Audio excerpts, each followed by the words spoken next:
మహిళా సంఘాల బ్యాంకు రుణాలకు ప్రజాప్రభుత్వం వడ్డీలు చెల్లించడం లేదన్న మాజీ మంత్రి హరీష్ వ్యాఖ్యలపై మంత్రి సీతక్క తీవ్ర స్థాయిలో స్పందించారు.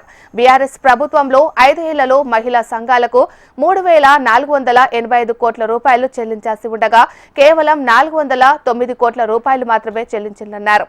హరీష్ రావు ఆర్థికంగా చివరి 3 ఏళ్లలో మహిళా సంఘాలకు నయా పైసా చెల్లించలేదని సీతక్క విమర్శించారు. బీఆర్ఎస్ పాలనలో కేవలం వాళ్ళ ఆడబిడ్డ మాత్రమే ఎదిగారు కానీ తమ ప్రభుత్వంలో ప్రతి ఆడబిడ్డ ఎదగడానికి పునాదులు వేశామన్నారు సీతక్క. పరేడ్ గ్రౌండ్ లో మహిళా సభ విజయవంతమైంది కాబట్టి అబద్దాలు అసత్యాలు ప్రచారం చేస్తున్నారని సీతక్క మండిపడ్డారు.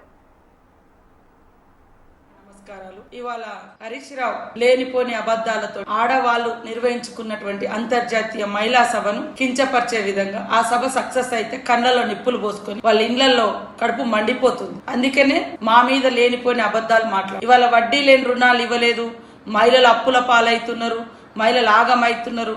అయ్యా, మీకంటే దరిద్రంగా ఈ దేశంలో ఎవరు లేరు. ఆడబిడ్డలు ఎవరైనా ఎదగాలంటే మీ కవితమ్మనే ఉండాలి. రాష్ట్రంలో బతుకమ్మ ఆడాలన్నా ఆమె ఉండాలి.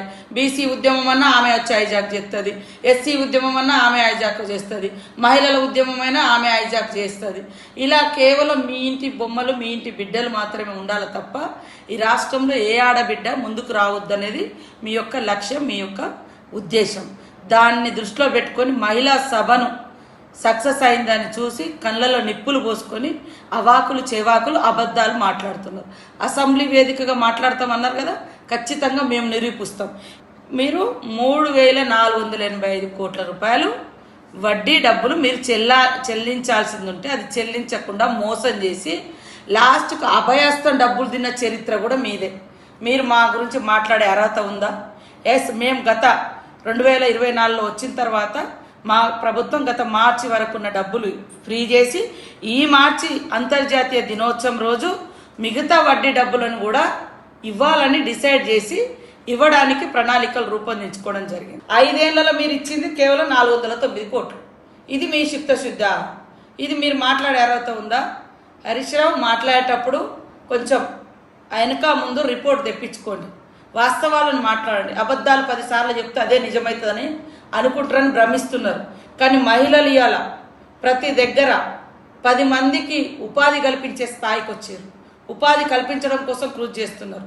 ఆ కోటీశ్వర్లను చేయాలంటే మీ లెక్క నైట్కు నైటే ఎవరు కోటీశ్వర్లు గారు ఒక లక్ష్యం పెట్టుకొని పనిచేస్తున్నాం. కోటీశ్వర్లు కావడం కోసం వాళ్ళకు పునాది చేస్తున్నాం, వాళ్ళకు వర్క్స్ ఇస్తున్నాం, వాళ్లకు బిజినెస్ క్రియేట్ చేస్తున్నాం, అవేర్నెస్ ఇస్తున్నాం, క్యాంప్స్ పెడుతున్నాం, ట్రైనింగ్స్ ఇస్తున్నాం. ఇది మా చిత్తశుద్ధి.